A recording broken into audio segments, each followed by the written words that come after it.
¿Vamos empezando ya? Vale. ¿Habéis parado ya el acto? Vale, puedo hablar entonces.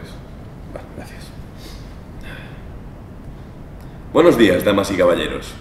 Lamento interrumpir tan abruptamente esta ceremonia.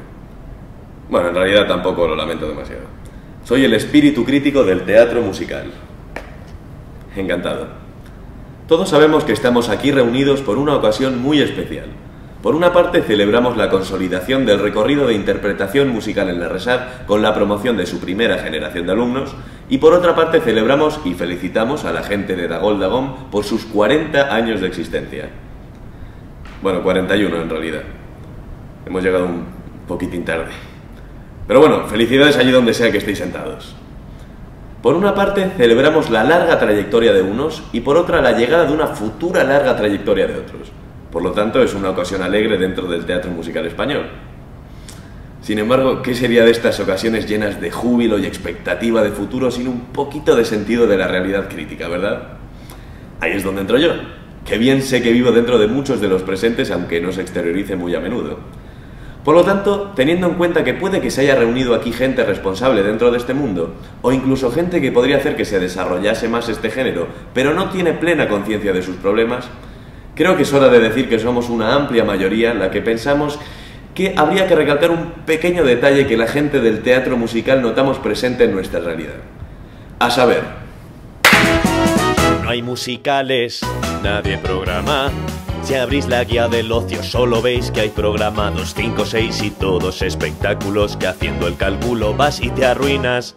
Si nadie arriesga, ¿cómo esperar que el género vaya a medrar? Que están muy bien las luces caras, plumas, purpurina, pero es que a veces gusta ir al teatro a pensar.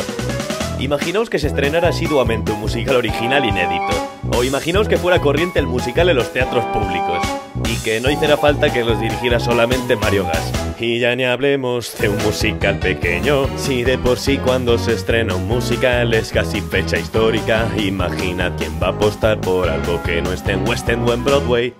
Y aunque me encanten los espectaculares shows con gran luz y color, no es todo drags cantantes o la historia de un león rey. ¿Qué tal hacer un alternativo Gran Vía Off?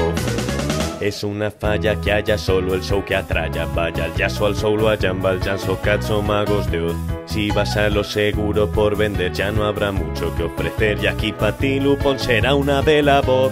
Por tanto, si de algún show pequeño eres fan que aquí en directo nunca harán, tan solo podrás verlo vía online. Y eso si hay alguna traducción ilegal, y así seguir al teatro actual si todos piden Wicked y no Sondheim.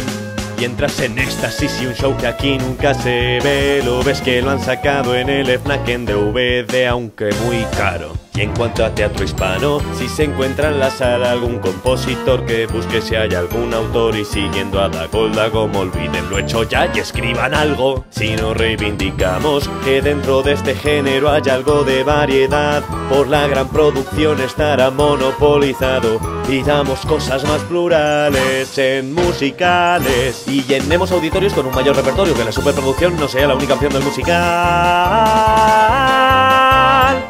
por lo tanto, intentemos que nuestro género se desarrolle y consolide más allá de la estupenda estructura del gran formato que ya se ha logrado formar, pues no faltan ejemplos de que esto sí sea posible. Esperemos que esta primera generación de la RESAD sea el primer paso hacia este camino. Pero ahora olvidémonos de todo esto y continuemos con el presente acto, antes de que venga la censura y nos prohíba hablar más. Muchas gracias. Policía del convencionalismo. Queda usted detenido en nombre de lo establecido. Mierda.